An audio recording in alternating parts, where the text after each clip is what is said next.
Hi folks, how you doing? It's James JT at the movies, and we're back today for something a little bit different. When I started YouTube, I initially wanted to talk about some of my favourite films and films that I'd watched for the first time and do little snapshot reviews, and obviously as things do, the channel evolved into talking more about collecting the physical media and doing other things, and I've sort of stepped away from doing film reviews for the most part, save for maybe the James Bond movies that I'm talking about on a monthly basis. But anyway, I wanted to start a segment called 5-Minute Films where I talk about a film that I've watched recently. It might be something I've seen loads of times before or never at all, and just give you my quick thoughts in or under 5 minutes.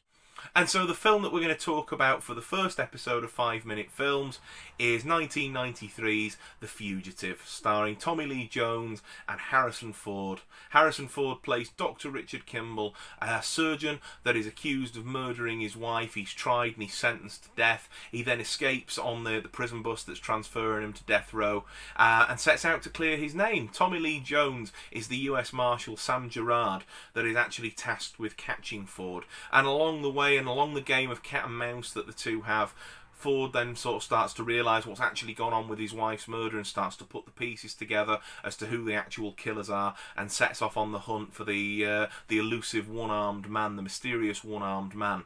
And then Tommy Lee Jones's character, Deputy Gerard, starts to put the pieces together from his end of things as well and realises actually Kimball might be telling the truth. He might be innocent after all.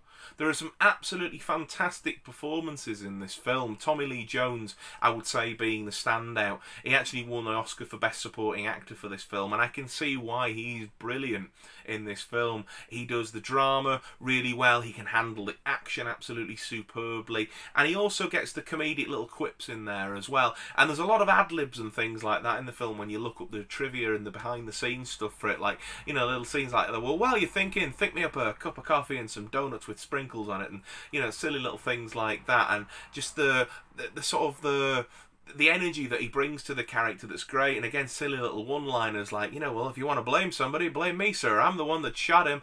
And it's just great. And then, like I say, the sort of the relationship that he starts to form with Harrison Ford's Richard Kimball as they interact with each other throughout the film, either over the phone or, you know, sort of brief interactions that they have whilst Kimball is on the run. And then we see Kimball, played obviously expertly by Harrison Ford, trying to re-enter his life and to find out what's going on. And who can he trust from his old life? You know, are they friends or are they actually enemies?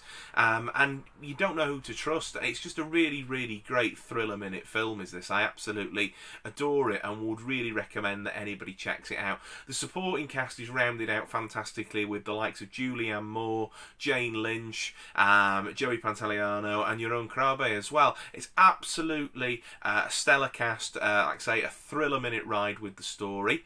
It's readily available on DVD and on Blu-ray, and whilst I would say that there isn't much difference between the DVD and the Blu-ray upgrade, to be fair, I would say that Blu-ray is the way to go. You're able to get it in a double pack on Amazon with the sequel that they made to it, starring only Tommy Lee Jones, called US Marshals as well. That itself is a good film, not to the same level of quality that this film is, but as a double bill on a rainy Sunday afternoon or whatever, or a Saturday night double bill, that they work quite well together. I would say that this is one of Harrison Ford's best post-Indiana Jones roles that he did in the 90s, along with things like Patriot Games and Air Force One as well. It's one of the roles that he's most known for, and I really, really enjoy this film. If you haven't seen it, I thoroughly recommend checking it out. So there we are, folks. That was my really quick, fleeting thoughts on Harrison Ford and Tommy Lee Jones in The Fugitive from 1993. Like I said, this is something that I'm trying, and I really would love your feedback. Is this something you'd like to see more of from me, or is it a one and done sort of thing? Let me know in the comments down below. Your feedback is, of course, always really, really important to me.